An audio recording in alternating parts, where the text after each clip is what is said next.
Brad, did you know George Kirby? I met George Kirby. Robert Townsend had him come in. What's the name of that theater right across from the Comedy Act, around the corner? Miracle Theater. Right.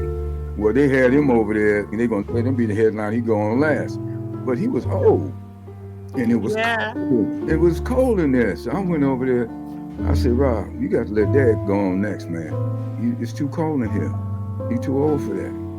And so they put him up. And I got the chance to, talk to him. And I talked to him in Chicago, but I don't call myself knowing him by no means.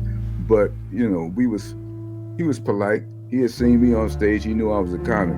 And one thing I noticed, just like when you first go to the Comedy Store, at least back in the 70s when I came out to LA, nobody speak to you till they see you on stage. How about that? And that's still true. Till they know you funny. Yeah. You for real about it at least. As an actor, that's the dude who I want to portray, George Kirby. Really? That's interesting. Yeah, because I studied him, so I know his work. Yeah. He went to the joint. Drug trafficking. For drugs. When you go to the joint, you get to stay X number of years of your life, then you come back out. It's hard to get back in the game, but he did. Yeah. But then there was an ebb and flow. And at this point in time, you can tell he was on hard times. He had on the jewels, the costume jewelry, he had on the tux, but the shirt was in shreds. Underneath, you couldn't tell from the tux.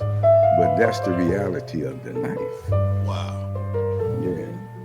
So, he putting out that glamorous front, that big smile, but baby, it's some people behind that mask.